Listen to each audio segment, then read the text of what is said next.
नमस्कार, city light में बहुत बहुत स्वागत है आप सभी का। मैं हूं आपके साथ छाया चौधरी। बुलेटिन की शुरुआत करेंगे राजधानी रायपुर की खबर के साथ। तो बीच चौराहे पर युवक को जिंदा जलाने की कोशिश की गई है।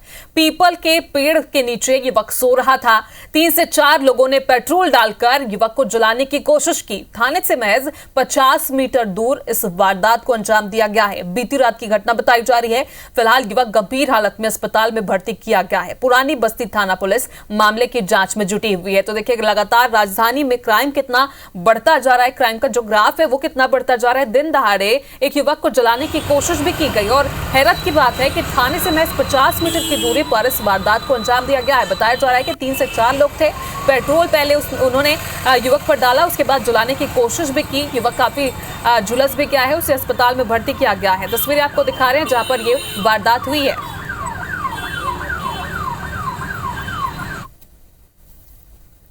बिलासपुर में नायब तहसीलदार होने का धौंस जमाकर पुलिसकर्मियों से हुज्जतबाजी और थाने में हंगामा करने का मामला सामने आया। 2 लोगों ने घटना को अंजाम दिया है। पुलिस ने आरक्षकों की शिकायत पर केस दर्ज भी कर लिया है। हालांकि दूसरे पक्ष ने मामले में उच्च अधिकारियों से शिकायत करते हुए पुलिस पर ही हुज्जतबाजी और धमकाने का आरोप लगा दिया। दरअसल मामला सरकंडा थाना क्षेत्र का है, जहां देर रात 2 आरक्षक गश्त ड्यूटी पर थे। इसी दौरान कॉलेज के पास बाइक सवार 2 संदिग्ध रूप से घूमते दिखे। आरक्षकों ने बाइक सवारों को रोका और देर रात घूमने का कारण भी पूछा। इसी बात को लेकर बाइक सवारों और आरक्षकों के बीच विवाद शुरू हो गया। आरोप है कि इस दौरान युवक ने खुद को नायब तहसीलदार बताते हुए आरक्षकों के साथ हुज्जतबाजी की है, बहस की है, जिसके बाद दोनों बाइक सवारों को थाने लाया गया, जहां मुलाहिजा कराने के बाद पर बाइक सवारों ने थाने में भी हंगामा कर दिया। डॉक्टरी मुलाहिजा में युवकों के नशे में होने की बात कही जा रही है। पुलिस पूछताछ में पता चला है कि इसमें एक पुष्पराज मिश्रा बस्तर के करवा बंड में प्रभारी तहसीलदार है, वहीं दूसरा युवक विनय मिश्रा उसका भाई है। फिलहाल पुलिस मामले की जांच कर रही है। विनय मिश्रा करके हैं जिनके खिलाफ FIR किया गया है शासकीय कार्य में बाधा और गाली गलौज का, और उनके साथ उनके भाई थे पुष्पराज मिश्रा, जो नायब तहसीलदार अपने आप को बता रहे थे। इसमें 221, 296 और 351/2 की धारा लगाकर FIR किया गया है। इधर जबलपुर के एक नशेड़ी युवक के पथराव और तोड़फोड़ का वीडियो सोशल मीडिया पर खूब वायरल हो रहा है। दरअसल नशे में धुत युवक ने पत्थर से कई लग्जरी कारों के शीशे तोड़ दिए और जब कार के मालिकों ने आरोपी युवक को रोकने की कोशिश की तो उसने उस पर भी हमला कर दिया और जमकर पत्थर बरसाए। युवक ने इतना हंगामा किया कि उसे काबू में करना मुश्किल हो गया था, जिसके बाद स्थानीय लोगों ने पुलिस को सूचना दी। मौके पर पहुंची पुलिस को भी आरोपी युवक को काबू में करने की कड़ी मशक्कत करनी पड़ी। युवक की करतूत मौके पर लगे CCTV कैमरे में कैद हो गई है, जिसका वीडियो अब खूब वायरल हो रहा है।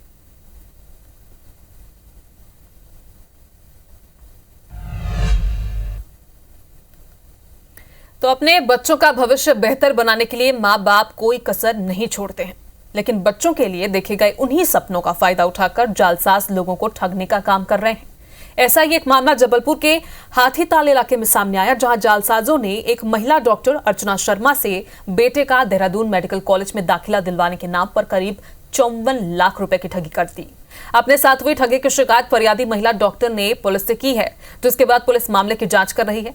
आपको बता दें कि डॉक्टर के बेटे का नीट PG 2023 क्वालिफाई हुआ था, जिसके बाद आरोपी सोनू बंसल ने उन्हें अपने आप को मुंबई के पैसिफिक एजुकेशन में कार्यरत बताया और उनके बेटे के लिए देहरादून मेडिकल कॉलेज में सीट दिलाने का दावा भी किया, जहां से मिलकर आरोपी ने 8 अक्टूबर 2023 से 1 दिसंबर 2023 तक करीब 54 लाख रुपए लिए। लेकिन जब फरियादी ने कॉलेज में बेटे के एडमिशन की स्थिति पूछी तब उन्हें ठगी का एहसास हुआ। बाद में आरोपी ने पैसे वापस मांगने पर फोन भी बंद कर दिया। हमने उसको ऑनलाइन RTGS से पहले तो उसकी फ़ीस 99,000 भेजी, जो वो लोग बताते हैं कि हम लोग का ये रजिस्ट्रेशन फ़ी है। उसके बाद कॉलेज की फ़ी जो उसने बताई, तो उसने कहा कि आपको टाइम लग जाएगा, आपको फ़ीस भरना पड़ेगा, आप पहले फ़ीस भर दीजिए और फिर आकर के उसकी रसीद भी ले लीजिए और सब हो जाएगा। सोनू बंसल नामक व्यक्ति ने इनको एडमिशन में PG कॉलेज में मेडिकल कॉलेज में करा दूंगा, इसके नाम पर इनसे सितंबर 23 से दिसंबर 23 के बीच में अलग अलग खातों में 54 लाख रुपए ट्रांसफ़र करवा लिए। इनके द्वारा रिपोर्ट की गई, जिसमें थाना गोरखपुर में 420 120B के अंतर्गत अपराध दर्ज करके विवेचना में लिया गया है।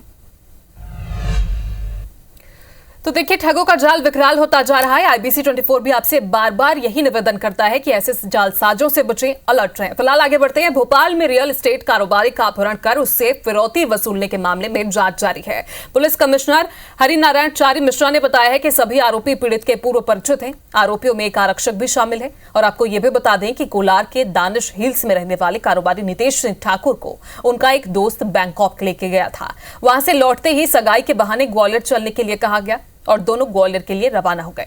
आरोपियों ने रास्ते में मुरैना टोल के पास घोड़ापुर में टैक्सी रोककर नितेश का अपहरण कर लिया और उसे होटल में बेसमेंट में बंधक बनाकर पीटा। आरोपियों ने नितेश को छुड़ाने के लिए उसके घर वालों से 1 करोड़ रुपए की मांग की थी और बाद में 30 लाख रुपए लेकर छोड़ दिया गया। ये घटना करीब 21 दिन पहले की है।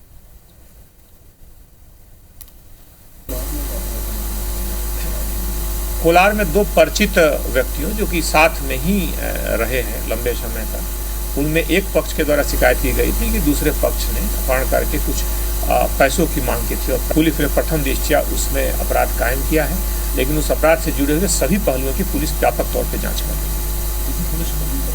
उसमें एक आरक्षक का भी नाम आया था, उसे भी आरोपी बनाया गया। भोपाल पुलिस ने 7 साइबर ठगों को गिरफ्तार किया है, जिसमें से ठगों के एक सरगना शशिकांत कुमार उर्फ मनीष को 20 नवंबर तक रिमांड पर लिया गया है। पुलिस पूछताछ में आरोपी ने कई चौंकाने वाले खुलासे किए। आरोपी ने बताया कि वो नाबालिगों से आधार कार्ड लेता था, फिर उसके फोटो एडिट कर उम्र बढ़ा लेता था। इसके बाद आसानी से पैन कार्ड बन जाता था और उसके आधार पर 2 साल में करीब 1800 बैंक खाते खोले और 10,000 प्रति बैंक खाते से हिसाब से बेचे। इस तरह आरोपियों ने करीब 2 करोड़ रुपए कमाए हैं। वहीं गिरोह की महिला सदस्य टेलीकॉलिंग कर शेयर मार्केट में इन्वेस्टमेंट और ऑनलाइन गेमिंग ऐप में पैसा लगाने का झांसा देकर ठगी का काम करती थी। आरोपियों ने मध्य प्रदेश के भोपाल, इंदौर और उज्जैन समेत अन्य शहरों के अलग अलग बैंकों में करीब 150 फर्जी खाते खोले हैं। फिलहाल पुलिस ने खाता खोलने वाली बैंकों को नोटिस जारी किया है और पुलिस ये जानने की कोशिश कर रही है कि इतने खाते आखिर खुले कैसे। आपको ये भी बता दें कि आरोपी अलग अलग शहरों में रहकर ठगी किया करते थे। पूरे टीम के कारण एक बड़ी सफलता मिली है, जिसमें 7 लोगों को पुलिस ने गिरफ्तार किया है। ये खासतौर पे पटना के आसपास के रहने वाले इसमें आरोपी हैं। सभी अलग अलग, जैसा मैंने बताया कि लगभग 5 से 6 राज्यों में इस तरह की घटनाएं बड़ी संख्या में कर चुके हैं। कुछ बिंदुओं पर जांच करेगी कि आखिर जो सैकड़ों की संख्या में इन्होंने खाते बनाए, सैकड़ों की संख्या में जो मोबाइल सिम निकाले, वो आखिर किन अपराधियों तक पहुँचे। इधर रायपुर में इन दिनों पुलिस लिखी प्लेट लगे प्राइवेट वाहन सड़कों पर फर्राटे भर रहे हैं। देर रात तक पुलिस लिखी गाड़ियों में कई लोग घूमते नजर आ रहे हैं और हादसों को न्योता भी दे रहे हैं। शहर के मॉल, सिनेमाघरों समेत क्लबों की पार्किंग्स में भी पुलिस लिखी प्लेट वाली गाड़ियां देखी जा सकती हैं। ऐसी गाड़ियों की यातायात विभाग कभी जांच भी नहीं करता। ऐसी ही तस्वीर शहर के सत्ती बाजार इलाके से सामने आई, जहां सोमवार सुबह एक तेज रफ्तार कार ने वहां लगे बिजली के पोल को टक्कर मारने के बाद स्टेशनरी दुकान को क्षतिग्रस्त कर दिया है। उस कार पर भी पुलिस लिखी प्लेट लगी हुई थी, जिससे साफ जाहिर होता है कि रात में पुलिस लिखी प्राइवेट वाहन किस तरीके से काल बनकर घूम रही हैं। फिलहाल कोतवाली पुलिस उस कार मालिक की पतासाजी में जुटी हुई है।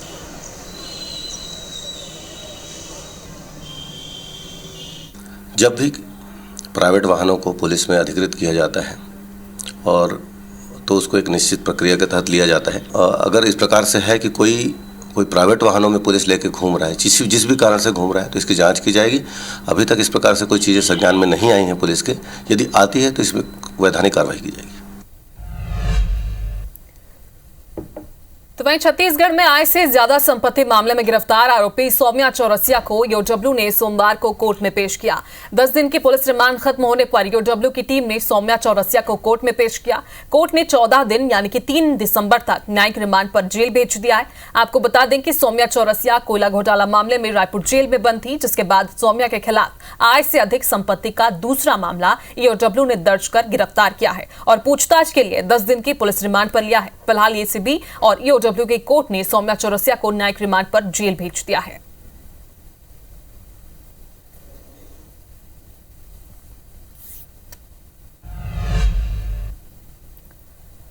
इधर छत्तीसगढ़ में कथित शराब घोटाले के मामले में घिरे भारतीय दूरसंचार सेवा के अफसर एपी त्रिपाठी के खिलाफ अब सीबीआई जांच करेगी। जी हां, छत्तीसगढ़ सरकार ने त्रिपाठी के खिलाफ सीबीआई जांच को मंजूरी दे दी है।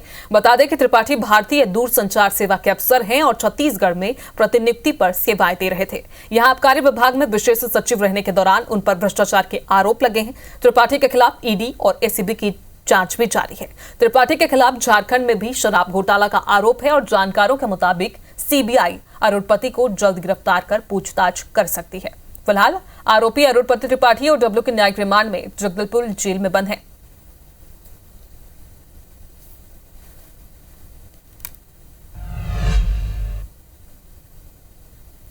इंदौर नगर निगम की सीमा में अब आप रहते हैं तो सावधान हो जाइएगा। यदि आपने इंदौर नगर निगम की सीमा में कहीं भी खुले में कचरा फेंका है तो नगर निगम के जासूस आपके घर चालान काटने पहुंच जाएंगे।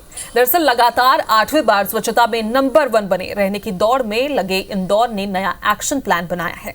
निगम को कहीं पर भी निगम का कचरा पड़ा हुआ मिला, निगम की टीम उस कचरे की छानबीन कर रही है और कचरे में मिले दस्तावेजों या फिर पतों पर दस्तक देकर कचरे फेंकने वाले की पहचान कर उस पर चालानी कार्रवाई भी कर रही है। इसी कड़ी में ऐसे ही कुछ हॉस्टल के छात्रों ने भी खुले में कचरा फेंका था, जिन्हें खोजकर नगर निगम ने उनके फ्लैट को सील करने की कार्रवाई की।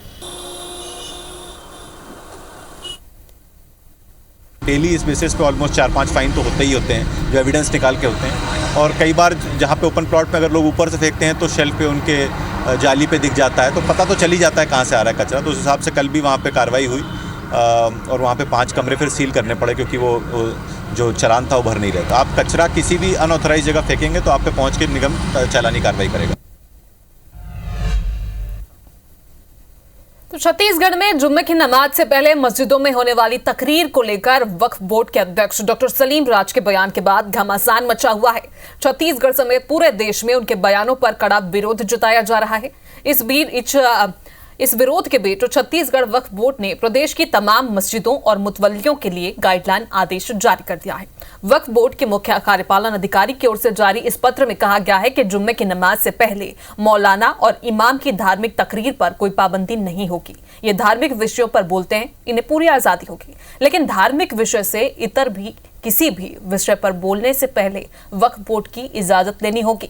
खासतौर से मुतवल्लियों को गैर धार्मिक बयान देने से पहले वक्फ बोर्ड की इजाजत लेनी होगी और सरकार की ओर से लिए गए किसी भी फैसले के खिलाफ बोलना राजनीतिक बयानबाजी माना जाएगा और उन्हें इसकी इजाजत नहीं होगी। छत्तीसगढ़ वक्फ बोर्ड के अध्यक्ष डॉक्टर सलीम राज से खास बातचीत की है IBC 24 के संवाददाता राजेश राज ने।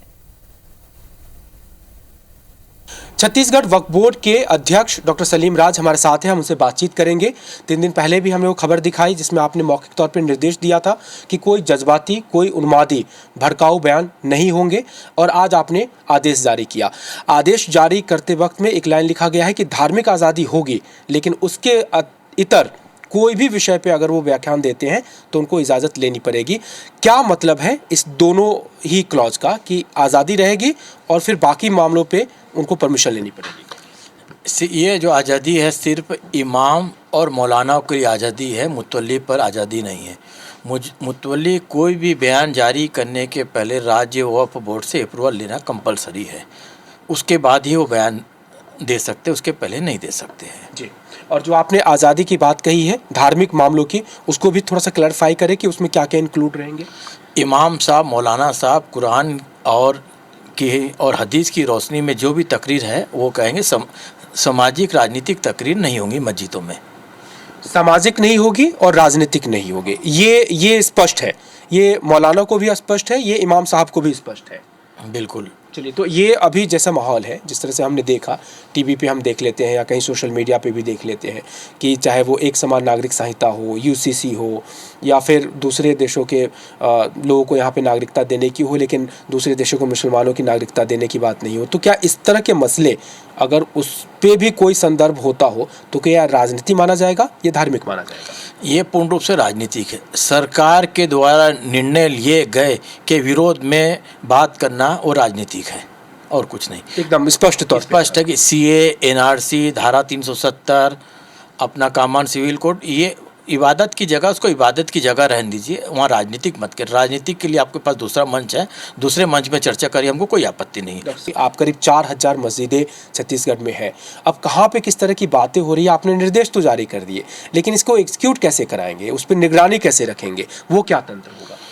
1 से 101 तक एक व्यक्ति देखेगा, 101 से 201 व्यक्ति देखेगा, 201 से 301, ऐसे 10 लोग अपॉइंटमेंट इसके लिए अलग से हो रहा है। तो ये है डॉक्टर सलीम राज, चेयरपर्सन है वक्फ बोर्ड के, और उन्होंने कहा कि सामाजिक सौहार्द बना रहे इसलिए ये व्यवस्था की गई है। कैमरा पर्सन रेणु प्रसाद के साथ राजेश राज, IBC 24 रायपुर। इधर मध्य प्रदेश में एक बार फिर से प्रशासनिक सर्जरी हुई है। मध्य प्रदेश के गृह विभाग ने 12 भारतीय पुलिस सेवा यानी कि IPS अधिकारियों के ट्रांसफर किए हैं। इन अफसरों की नई पदस्थापना के आदेश भी जारी हो गए हैं।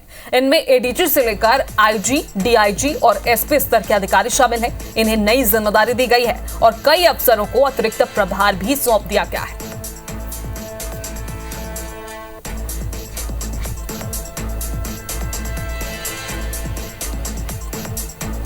तो मध्य प्रदेश के गृह विभाग ने 12 भारतीय पुलिस सेवा यानी कि IPS अधिकारियों के ट्रांसफर किए हैं। किनके ट्रांसफर हुए हैं, किन्हें नई जिम्मेदारी मिली है, इनके नाम भी आपके सामने हैं। सेनानी 23वीं वाहिनी विस्बल भोपाल में इन्हें पदस्थ किया गया है, जिनका नाम अभी आप डिस्प्ले में देख रहे थे। इसके साथ ही और से बहुत सारे IPS ऐसे अधिकारी हैं जिन्हें नई जिम्मेदारी सौंपी गई है और अफसरों को अतिरिक्त प्रभार भी सौंपा गया है। फिलहाल बड़ी प्रशासनिक सर्जरी मध्य प्रदेश में एक बार फिर से की गई है।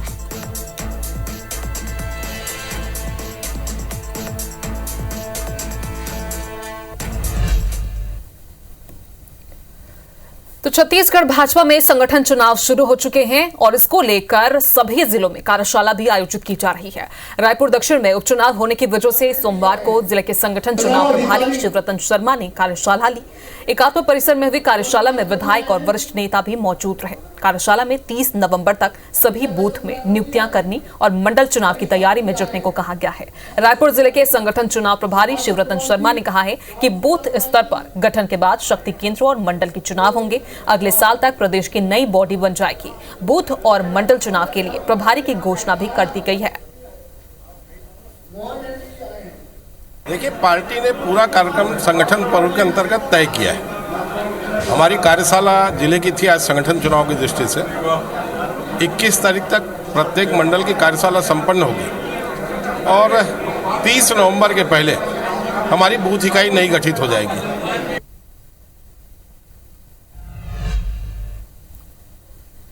बात करते हैं राजधानी भोपाल की। यहां आवास नहीं मिलने पर हितग्राहियों ने निगम कार्यालय का घेराव भी कर दिया। सैकड़ों की संख्या में जुटे लोगों ने निगम कमिश्नर के खिलाफ जमकर नारेबाजी और प्रदर्शन किया है। लोगों का आरोप है कि उन्हें मकान के पूरे पैसे देने के बाद भी पोजीशन नहीं दिया गया। 2019 में प्रधानमंत्री आवास योजना के अंतर्गत करीब 2050 फ्लैट बनाए गए थे, लेकिन आज तक उन फ्लैट पर कब्जा नहीं मिला है, जिसके बाद लोगों ने यहां जबरदस्त प्रदर्शन किया है। निगम कमिश्नर ने कहा कि जिस ठेकेदारों को ये काम दिया गया था उसने सही तरीके से काम नहीं किया, जिसके कारण आवास पूरे कंप्लीट नहीं हो पाए। अब दूसरे ठेकेदार को एक काम दिया जा रहा है। 2025 में आवास का कब्जा दे दिया जाएगा। पूरा पैसा ले लिया है, दूसरे कामों में लगा दिया गया है पूरा पैसा। हमारे काम के लिए इनके पास पैसा बचा ही नहीं है। हकीकत है, ठेकेदार को पेमेंट नहीं हो रहा है, ठेकेदार भाग जाते हैं, काम डिले होता है, ठेकेदार को दोषी ठहरा दिया जाता है। बट मेन तो इन्हीं का प्रॉब्लम है, इन्होंने ठेकेदार को पेमेंट नहीं किया, इसलिए ठेकेदार निकल गए। जो पूर्व में जो ठेकेदार थे उनके द्वारा गुणवत्तापूर्ण कार्य नहीं किया गया था, टाइम से नहीं किया जा रहा था, तो वो टर्मिनेट हुए थे। सिर्फ इन 3 साइट्स की ये प्रॉब्लम थी। तो इन तीनों साइट पे अब नए ठेकेदार का चयन तो हो चुका है, वो गुणवत्ता को सुधार के और फिर से काम कर रहे हैं। और अब जो है इनको फेजेज में हम ब्लॉक बाय ब्लॉक इनके पोजीशन का कार्रवाई करेंगे। तो सैटेलाइट में फिलहाल अभी के लिए इतना ही। आगे देखिए एक बुलेटिन पूरा अपडेट नवरत्न पाराशर के साथ। मुझे दीजिए इजाजत, नमस्कार।